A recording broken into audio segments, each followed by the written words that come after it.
Good evening. Welcome to Muse on the News. I'm Lisa. I'm Jana. And I'm Maz. Maz.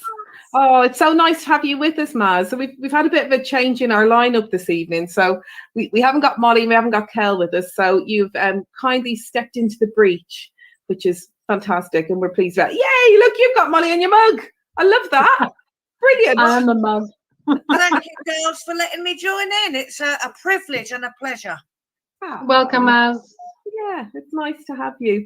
And of course, you're here with a bit of a special interest because we're doing a bit of a special feature, aren't we, Jana? Do you want to tell us what we're up to? We are. We're talking to two lovely ladies from Surrey County Council, and we're talking about Foster Care Fortnight. We have spoken to one of them before, I think it was in March, and that was to do with LGBT Fostering and Adoption Week. And now in May, we've got Foster Care Fortnight. So it's all about fostering. I can't wait to bring them on and talk to them and find out a bit more what it's about. Shall we add them then? Shall I bring them in? You're going then. Okay, here we go. Hello, Fran. Hi, Fran. Oh, and hello, Sonia. Oh, thank you for joining us again, Fran. And Sonia, it's your Muse on the News debut, so you're very welcome. Yes, thank you. Welcome, ladies. I told you they were lovely, and they are from Surrey County Council. And you've got Sonia and Fran.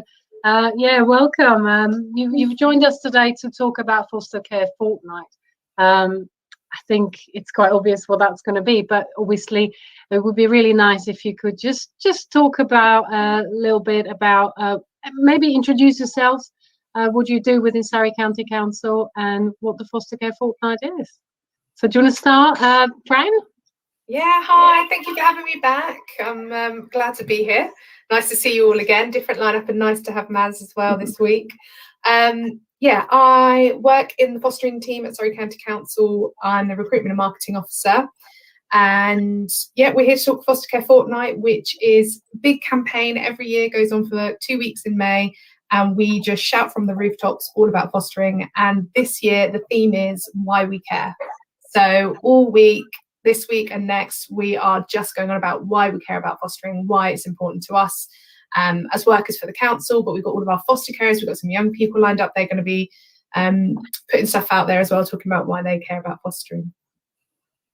Awesome, brilliant. Fantastic. Sonia, do you want to tell us about your role? Hi, thank you so much for having me, and it's good to meet you all. I'm Sonia. I'm a social worker in the fostering recruitment team. So I really am involved, like Fran, with promoting fostering and assessing foster carers to the point of approval. So it's very, very exciting. Brilliant. That's lovely. Thank you for introducing yourself. So we've got a few news articles this evening. There's a couple of them that relate to fostering and adoption, and there's a couple of our usual style ones. So I think the first one is yours, Sonia. So your debut, and we've put you up first, which is thanks. That's slightly unfair, but I think it's important to introduce the topic. So let me see if I can get this one up for us. Sorry, bear with me. My Kel normally does all the technical stuff, so I'm not used to doing it. So you're going to have to just bear with me for a minute. Can you see it? You can do it, Lisa. Not yet. Let me see. Would it help if we did a little drum roll? Oh, yeah. Do you know what? I don't think I can do it. Oh, so maybe while you share screen. Did you Oh, hang click on. the button? I've got it. Here we She's go. got it. Give me it here. Ready? Is it there? There you go. Yeah, fantastic. Hi. Oh, Jana, you're under the timer. You're going to have to duck down a bit.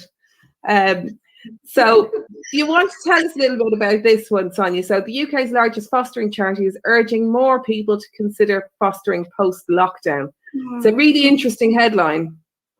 Absolutely. So I think it says what it does what it says in the tin, really. You know, I think during COVID, a lot of people reevaluated their lives. And the Fostering Network is the UK's largest charity regarding fostering. And all our foster carers do have membership with the Fostering Network, just to put that out there. And basically, we have a desperate shortage in the UK for foster carers. In the article, I mentioned that we need about 8,600 families nationally, foster families, to look after children who need foster carers. So basically, what they're focusing on is, you know, promoting fostering the skills that you already have. You know, as an individual, the qualities that you have, and to consider fostering. And Foster Care Fortnight, as Fran said earlier, is a way of trying to attract people to become foster carers, putting it out there, and really considering, you know, whether fostering is something that you could do. Because it's really, there are just, most people have the right skills and qualities, but maybe haven't considered that fostering is something that they you know, could potentially do. They also recognized in this article that there were 55,000 fostering families who looked after, I think it's 65,000 children during COVID, under such difficult, you know, it was a difficult time for all of us, but in a fostering environment, you know, it's equally, you know, or even more so, you know, quite challenging with supporting young people and children to still have those relationships with their birth families.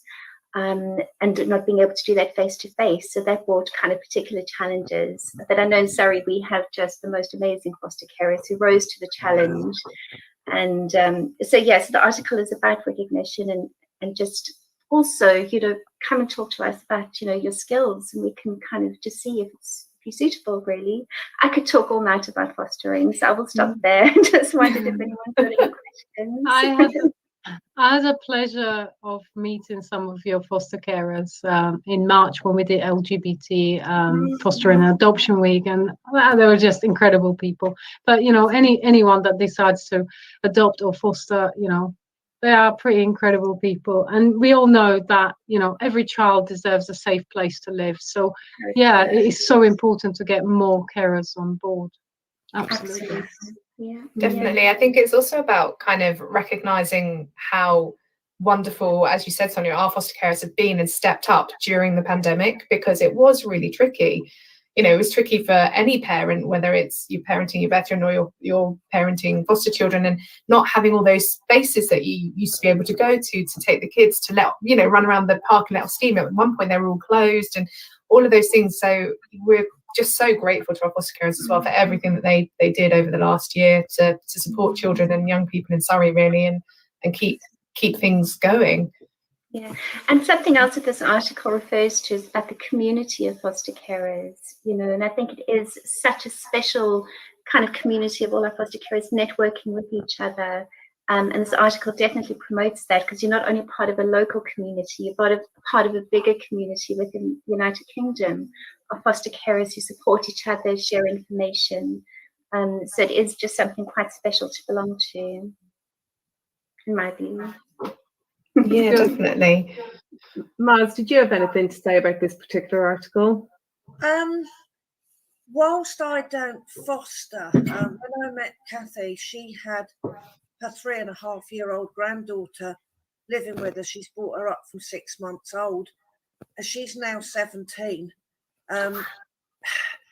So I have one birth daughter, but bringing up someone else's child is a huge ask, but it's also hugely satisfying, because what you did with your own children, you've kind of learnt from, and then you can put that into practice when it's a foster child, one that you haven't given birth to, that is no blood relation. It is extremely satisfying to watch them grow. And maybe the bad part of it is that you then kind of see yourself in them, because they'll go and say something that's exactly out of your mouth from a few years ago. But we've had a whale of a time with our Zyla, and I take my hat off to everyone that brings up someone else's child, because it really isn't easy. Yeah, I think you're absolutely right, and I think the rewards of fostering, I think most foster carers would agree, really make it worthwhile.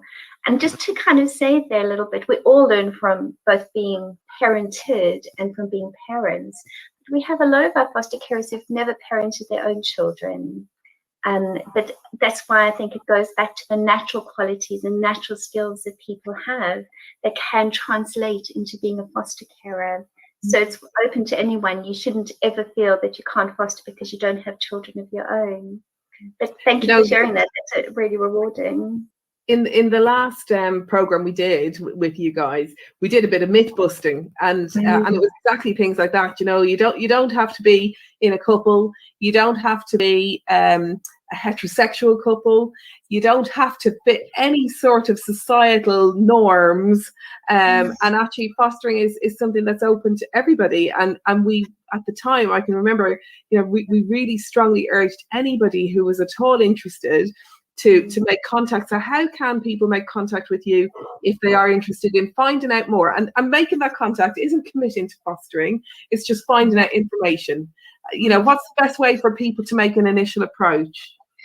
I would say to people, and I think this is a really good idea, come along to one of our information events. It's a video call like this. I'll be there. Nice friendly face me, and I always have a foster carer there and a care leaver, so a young person, usually they're in their early 20s, and they've lived with foster carers or grown up in a fostering household, and they're such great sessions. It's the best part of my job, because I love listening to the foster carers talking about their experiences, the young people, and just having that whole conversation. And you can just click onto the Surrey County Council website, go to the fostering pages. There's a section about information events. You don't have to book, you don't have to call us up or anything. You can just click on the link on the day at the time that the session takes place.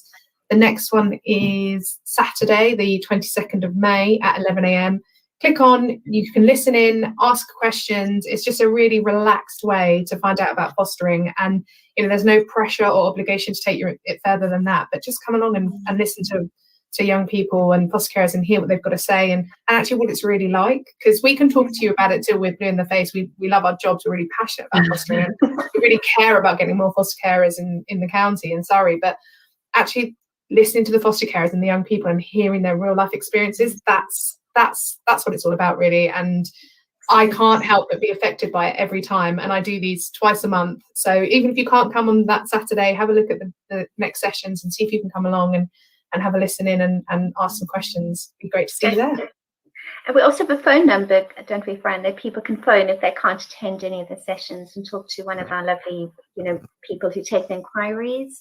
You can send out further information and book an initial visit. So there are loads of routes in. Yeah. People haven't got access to Facebook or social media or anything like that. So right, brilliant. Well, we can pop the number up on the screen, and then people can take note of that and hopefully make contact with you. And I've worked with young people in supported lodgings, which isn't dissimilar to foster caring, and I can tell you that it's such a powerful thing for a young person to have somebody, perhaps for the first time in their lives, investing in them, and it's life-changing and rewarding for the caregiver, but so important for that young person as they move on to independent living. And well worth finding out more information if you are even the teeniest bit tempted.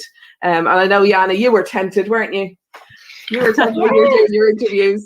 I'm just going to share a picture with you, actually, that I've prepared earlier, see if it works. You guys got fantastic. Oh, well done.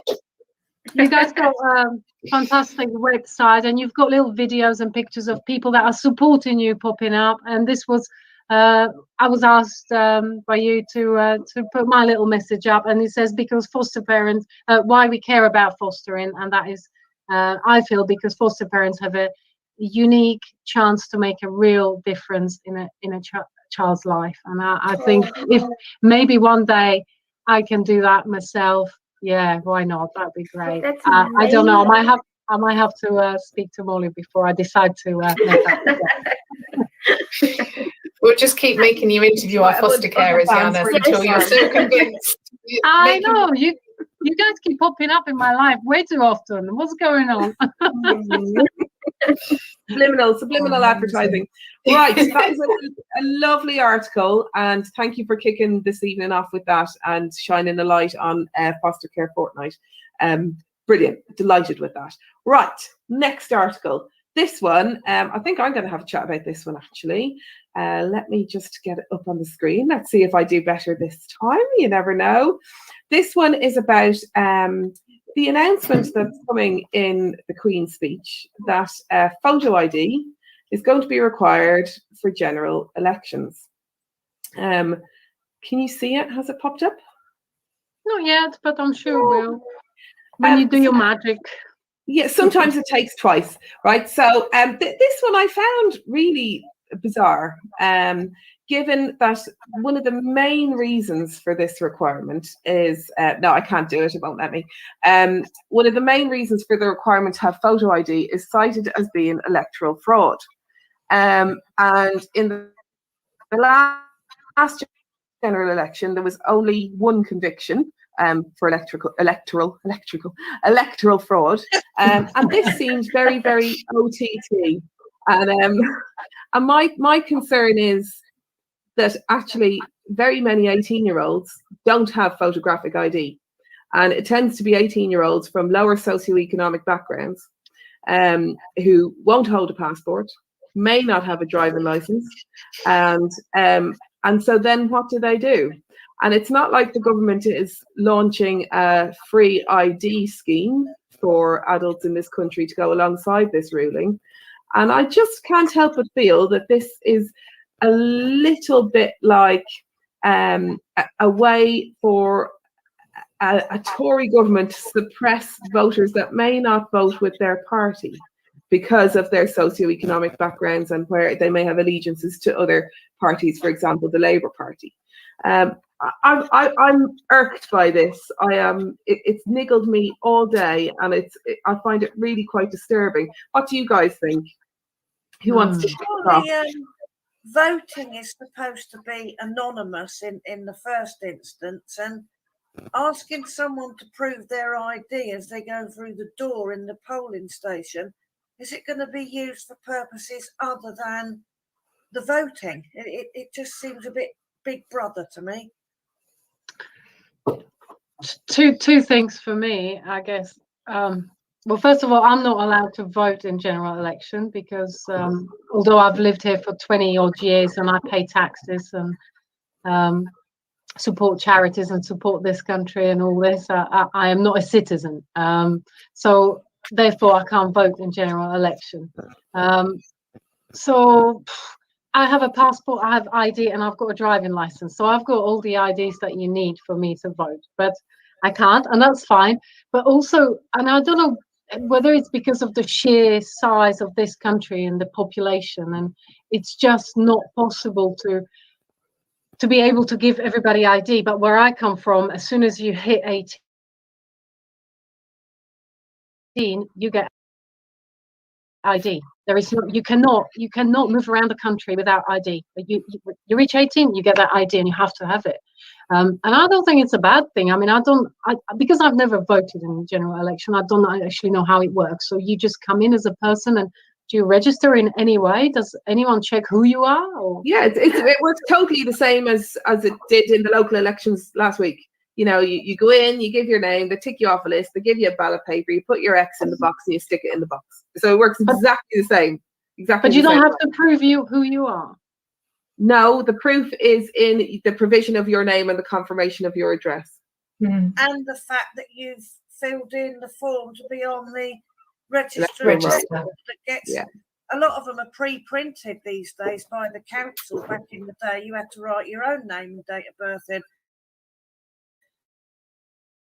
But these days, they come through your letterbox, pre-printed with, in Lisa's case, Lisa Finn Cook, Kel Finn Cook, and you take your little, fill it in, sign it, and say you're the only two old enough to vote, and then you get your card. So you've already proved who you are when you filled in your register of electors.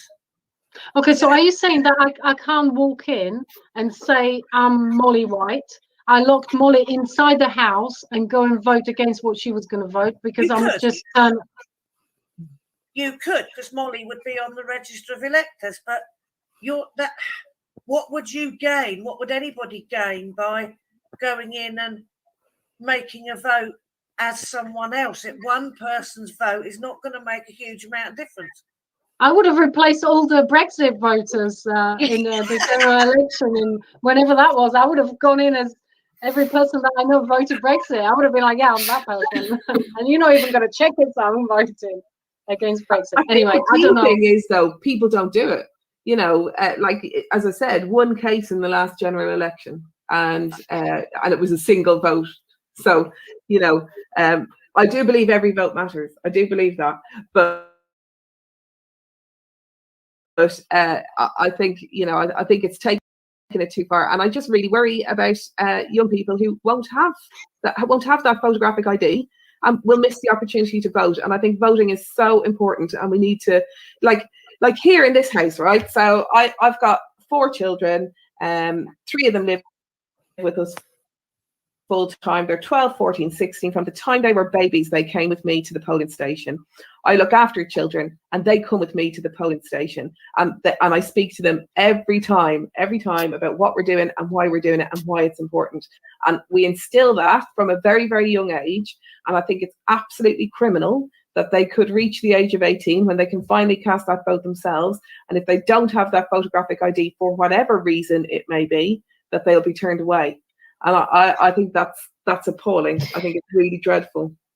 I think if they're going to do it, then they need to have some sort of system where you get a voting ID card. So everybody who's registered on the electoral register, who's registered to vote, should then be provided with an electoral registration, ID card to say this, I'm on the register and this is who I am. If that's what they want to do, the government should hopefully try and suggest that, because I think you're right. It does eliminate quite a few people, doesn't it? Not even just young people. What about people who don't have a picture driving license, still got the old style paper one, or don't have a passport, but and the old style paper driving license, so they might not have any photographic ID. Yeah, exactly that. Like, my only photographic ID is my passport, and if it's out of date, then it won't be accepted. So, it's dire. It's a what do you reckon, Sonia? I would obviously can't express any political views, and I wouldn't do that. But just to echo what Fran said, in our line of work, we do come into contact with a lot of adults, and I'm always surprised at the number of adults who don't have photographic ID. Because of as Fran said, either having a paper license, and some people don't actually feel that they need a passport. So it's interesting. The skeptic in me can't help but feel that there's been some analysis of the younger voters and where their allegiances lie, and it doesn't sit well with the sitting government. I am a bit of a skeptic, and I just can't help but feel there's something more to this. I think it's a massive step, and a very new step. Like, this hasn't been spoken about before, really. I don't recall it anyway. I just think it'll be sad. It'll be sad if that's the case and people are excluded. I think it was the same with the COVID vaccine passports. So they said, the same reasons, really. It could exclude a whole section of society from being able to participate because they haven't been vaccinated, or this thing, because you haven't got your ID. It does feel like it's a bit difficult, isn't it? You might be excluding lots and lots of people, or because of their circumstance, whatever that might be, why they don't have the ID. Yeah. Anyway, right, I'm going to shimmy myself along now. That was my story. So I've quite enough time. So let's crack on. Right, okay, so Fran, I think it's over to you. So I'm going to have another go again and see how we get on with this. So as I'm getting this up, do you want to tell us a little bit about it? Yes. So this is a story that is European news. It's come from Croatia, and it's about a gay couple, same-sex couple in Croatia, two men who have spent years, I think they started in 2015, saying to the Croatian courts, we feel that we should be able to adopt these children. They've been fostering children. They were allowed to foster children a couple of years ago, and they felt that they should be given basically the same rights as heterosexual couples to be able to adopt a child. I think it's still hinged a little bit because Croatia, from my understanding, is quite a conservative Catholic country. So I think it's still hinged a little bit on them having to be in a civil partnership, because I think I don't know if it's, I don't want to say it's actually, but I think their preference is for married couples to adopt. But still, it's a real historic ruling for a country that is considered conservative and a Catholic country to give that ruling and say, yeah, they can adopt, and actually now paves the way for many more same-sex couples in Croatia to then be able to go ahead and adopt. And I think that's amazing, really. And I know we talked about a similar article last time I was on, and it's just amazing to see. And it's just a stark reminder, isn't it, that actually how things are so recent, and we're so lucky that we do live in a country that is very accepting in terms of fostering and adoption of same-sex couples, and or not even couples, just anyone who identifies LGBTQ. You don't have to be in a relationship to foster or adopt in this country, which again is a great thing as well. No matter what how you identify, you're able to foster and adopt. I think it's just a reminder. I always find these things like a reminder of the wider world, and actually that not everybody has the same rights that we do here, and actually how lucky we are sometimes with that, and how actually we need to be supportive of everybody else around the world that needs support for those things that going, who haven't had the freedoms and the rights that we've had. I'm going to hand straight to you, Jana, with this one, because this is sort of your neck of the woods. It is, and it's getting closer to Slovakia. I'm pretty sure in Slovakia you're still not allowed to do that or be gay. Oh no, it's getting better. It is, but I think that's fantastic news. I absolutely love the idea of that, and hopefully that will spread across European Union, European countries, and it will just become normality, like it is here. Like my mind was blown how easy it is. But talking to you ladies in March, and talking to those carers that were LGBT, and they were like, I don't know what we were worried about. This is simple. Doesn't matter who we are, what we identify as. We can adopt, and it's fantastic. And hopefully it'll be like that all over the world. What I'm thinking is, sorry, I can't get that image out of when you share the article, I'm looking at the flag. I'm trying to work out what colour is. There's a white colour in the flag, and I'm confused. I think it's just a faded yellow. I think. Okay. Yeah, I know. It did take me a second as well. Oh, this is not right. I mean, I knew the flag, but now I'm confused. Is this what we do in my neck of the world? We put a white in. Oh yes, yeah. It is very light. I think so, a shortage of fabric, perhaps. So it's red, orange, and yellow. Although it looks like orange, yellow, and white, it's red, orange, and yellow. That's what it is.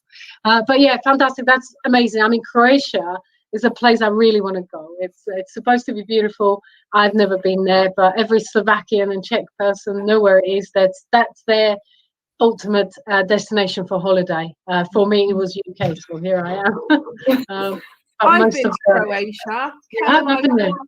Kel and I went. God, I've lost all track of time. How many years ago now? COVID has me completely muddled up. A couple of years ago, we went. And we had a fantastic holiday there. We went to Dubrovnik, and it was an extremely open and accepting place. We didn't even get a second glance, to be honest with you, and that's very rare. And it's a beautiful country, and all the richer for having some gay adopters. I think it's absolutely brilliant. I think it's a lovely article. What do you reckon, Maz? I think it's fantastic, and the rest of Europe and the rest of what were called the Eastern Bloc countries need to catch up, because it's just fab that it wasn't so very long ago that gay marriage was legalized in Iran or something. So it's the whole thing is certainly taking off, and it's a lot easier than it was when I went on the scene, not long after Noah left in his ark. So just a couple of years ago, Maz. Use my trick. A couple of years ago.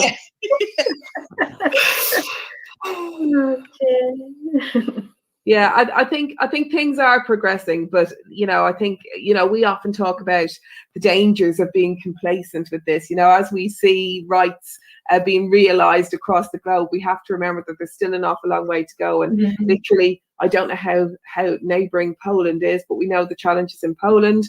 There's a lot of work to be done, really, kind of on our doorsteps. It's a very small world, and definitely a lot to do, and that's precisely why we often remind ourselves that Pride remains a protest, and it will be for as long as there's work to be done.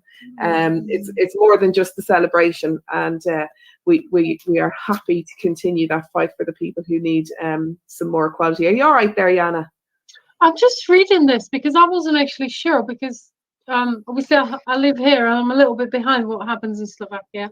But this says that Slovak law allows any person to adopt. However, persons who are not married to each other may not adopt the same child. Oh. This means that for unmarried couples, only one partner may adopt a child. Okay. Not sure how it works. That's bizarre, isn't it? It's interesting where you what I find interesting about it is that kind of focus on what was considered the nuclear family. You have to have two parents to have a family and things like that, whereas we know that that's not the case in fostering adoption in the UK for many years now. You don't have to be in a relationship you don't have to be married. If you are in a relationship, you don't have to be married, and you don't even have to have a partner to be able to foster or adopt. So it's interesting that you're still holding on to that idea of that kind of, the nuclear family, 2.4 children, all of that stuff, and two parents. It's not the reality, is it, really? But this is almost the opposite of that, isn't it, Jana? Because what you've just said is that even if they are a married couple, only one person can be the adoptive parent. But it gets even more interesting. I'm not sure how much I can trust Wikipedia, because what I read, that's what it says at the bottom. But at the top, it says adoption, single LGBT person is allowed to adopt. So it's very much about the singular thing. Oh, we believe you. We believe you.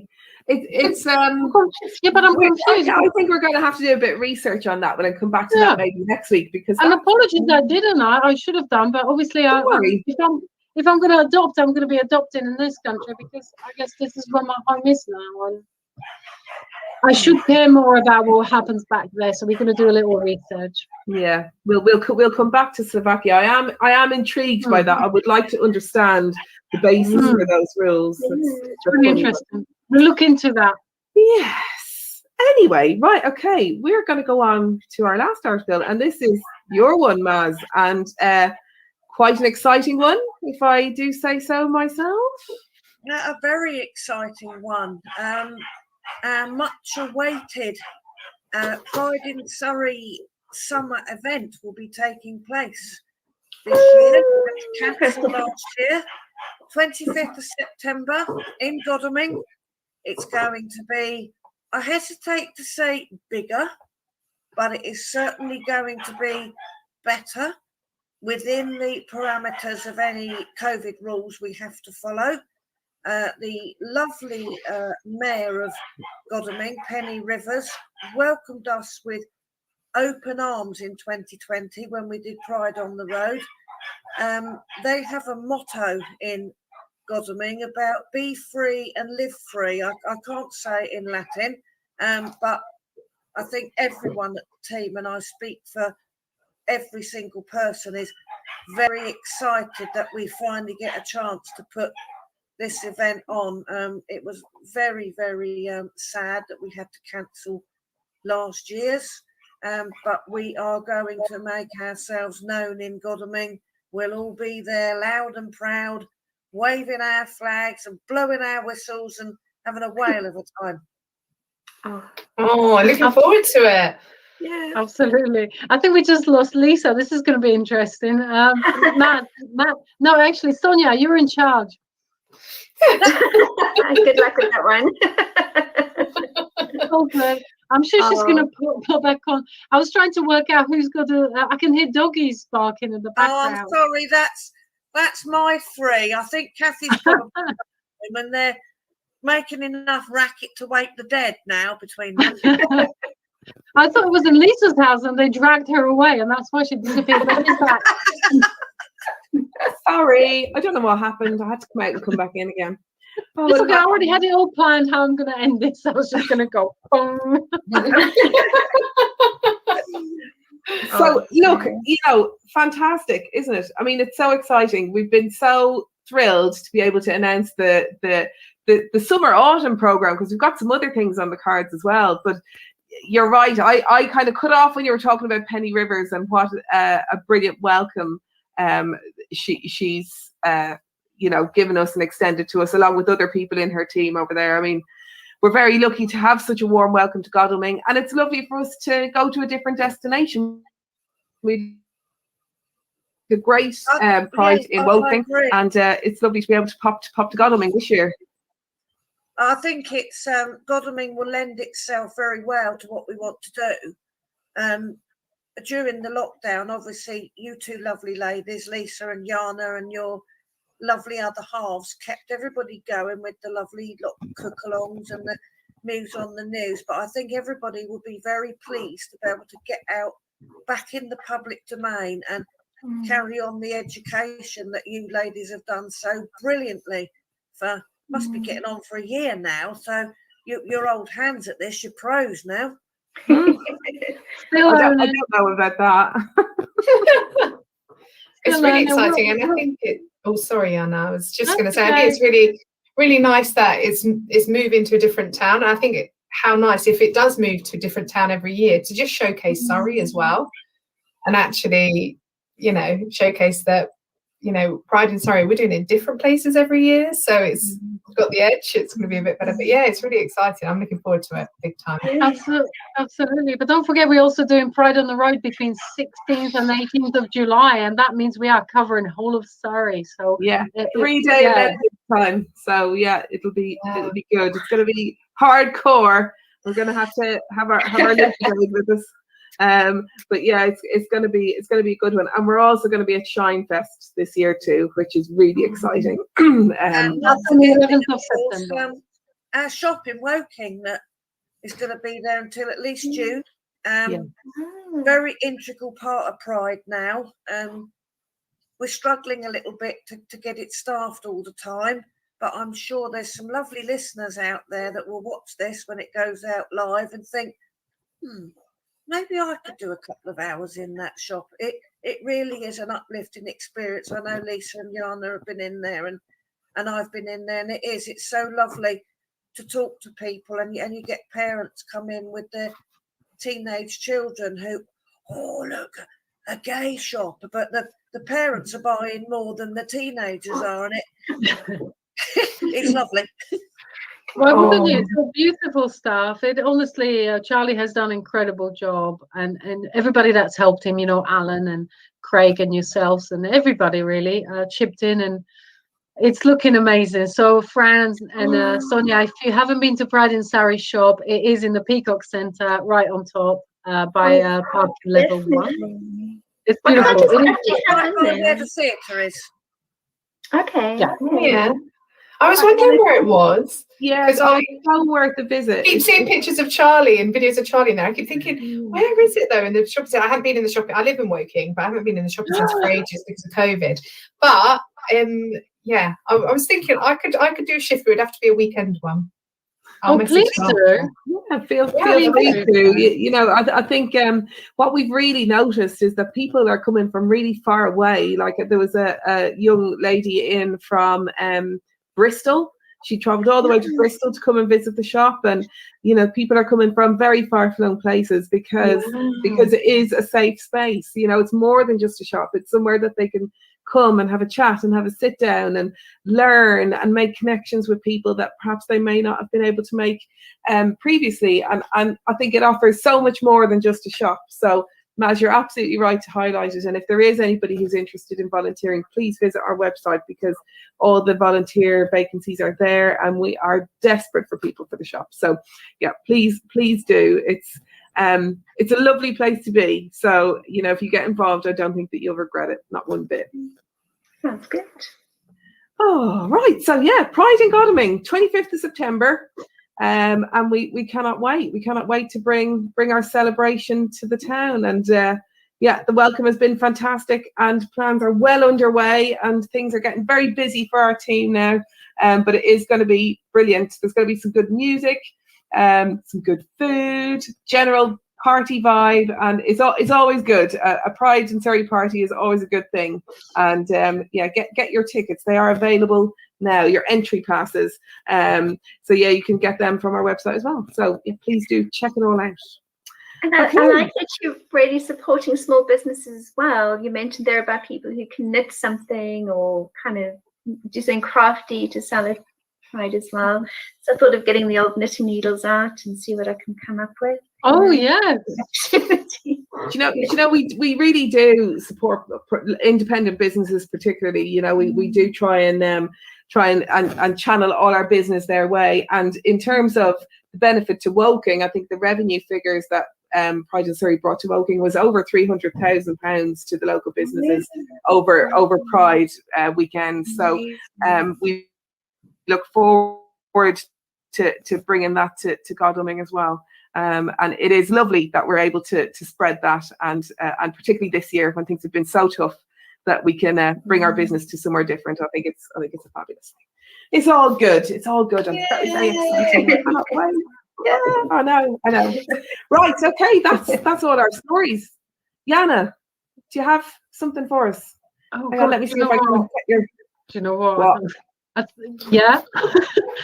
I think I have. I totally forgot what it was. Right.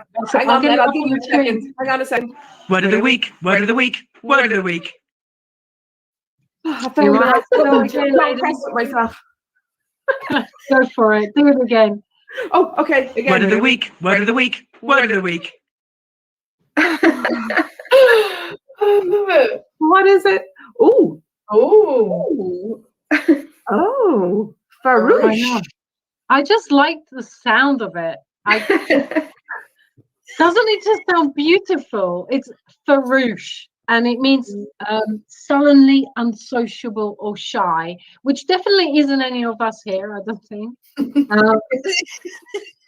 However, I do love the sound of that word. What do you think, ladies? I love it. I've never heard it before. Sounds far sexier than its meaning. Doesn't Yeah. it? I expected it to be something a little bit raunchy, but it's not. But it could be. Yes. Right. Oh. Depends what accent you put on it, I guess. Farouche. You could use it like. See, when Jana says it, it makes it sound quite a bit like an M&S advert. It's what I say to Molly all the time. I said, "Don't be so farouche. Come over, baby." I did love this Irish lilt now, Lisa. Farouche. Yeah, see, it sounds different. I don't know. I'm going to try and use it, but I don't know how I will. I've got literally nobody in my life who's unsociable or shy. Well, honestly, I'll be honest. I might get a bit of peace. Yeah. You know, I don't care if it's the best word, but I love the sound of it. I think it reads beautifully, even though Vass says I can't say it very nice. I will practice my accent. Fran, say it. How would you say it? I would say farouche. Oh, that's sexy. Farouche. Yeah, it's not just any word of the week; it's the M&S word of the week. That's it. Anyway, that's the word I think. I love it. I'm going to use Sonia. Are you going to give the world? I would say farouche. Farouche. That's the South African accent. It's a good word. It's a good word for sure. Thank you. I like it. It's elegant. It's a very elegant word. Thank you. Thank you. Thank you. That's the aim. Well, there you go. That's my word of the week, farouche. You're very welcome. Thank you so much, Jana. I love it. I am going to try and use it. I will try and be creative. It might be my swear word of the week or something. I might be able to slot it in at work because my furry clients, unfortunately, are quite sullen because they've passed away. So it might be somewhat easier for me to slot it in at work and refer to some dog or cat as being farouche. Farouche. Oh, come on, Buster, don't be so farouche. Oh, yeah, I can just hear you now. Right, okay, I love it. Right, I'm gonna move us on. So Kel has made a goat of the week, and I absolutely love her. I hope you're ready for this. I don't know. Okay, hang on. Here you go. We love the goat. Hang on. I hope you can share it. So, she made me an Irish goat. This little goat. For those who are listening on the radio, I always try and do a little description. So she's a baby goat, and she's very, very small, and she's white with some black on her, and she's got some lovely little beady blue eyes, and she's just absolutely adorable. And her name is Aoife, and she's from Dublin. But I had to explain to Kel that there aren't very many places where goats would live rurally in Dublin city. So she's a goat that lives in the farm in Dublin Zoo, and she hangs out with the zookeepers there all the time, and it's actually them who have sent her picture into us this week. And isn't she just gorgeous? Isn't she lovely? I have no words. I think she's absolutely beautiful, and I actually feel like me and Kel somehow telepathically connected because I think that goat looks a little bit farouche. Come on. I think he looks gorgeous. I want one.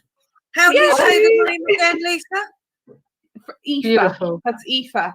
So she's even got a little smile. Like, look at her. She's so lovely. cute. Yeah. She's so cute. She looks so soft as well, doesn't she? She I just know. a little stroke and a cuddle. Yeah, Oh, beautiful. So I hope it's one of our viewers, Dylan, who's requested this feature. So I hope he's appreciating the time and effort that's gone into this. I think this is probably about our 10th goat now. But Aoife is a winner. I think she is just extra special. I love her.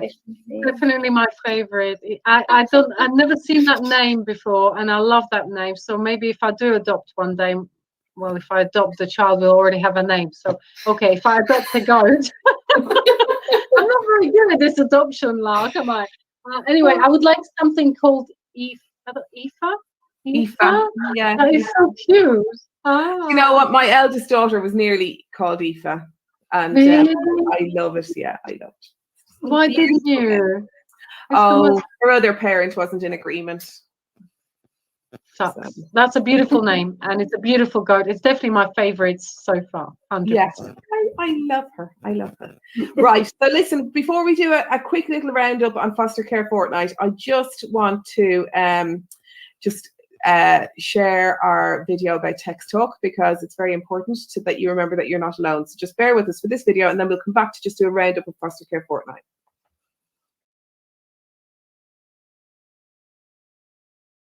I'm Zoe Lyons. Sometimes it's easier just to text. Text TALK to 88440. You're not alone. Good old Zoe. She's a good friend of Pride in Surrey. Right, so Fran, do you want to give us a quick little, a few parting words before we wind up this episode on why fostering is so important? Fostering is she's disappeared. Is it something I said? You only said fostering. No, it can't be. Carry on. Yes, Foster Care Fortnight starts this week, going on next week as well. Fostering's really important. Bringing it to kind of a local level. This is a nationwide campaign, so you'll probably see lots about fostering everywhere for the next week, and hopefully it will hit the national news as well. So yeah, just bring it to the local level, and fostering in Surrey. We need more foster carers, really. There are over 1,000 children in care in Surrey, and we just simply don't have enough foster carers for them all. And I can vouch for a lot of the children. They're absolutely amazing, and they all just, as we said earlier, every child really deserves a safe and loving home, and that's what fostering is really about. Is about caring and providing children with safe, loving homes. And so I don't know if you wanted to add anything as well. I think I would just echo what you're saying, Fran, and just encourage people to come forward. We're a very experienced team. We give you so many opportunities for training. We don't let you out into the fostering environment without the right training and preparation to become foster carers. And we just love to hear from people. I will have to confirm this. When I've spoken to foster carers before, they all said all the fostering staff just amazing people.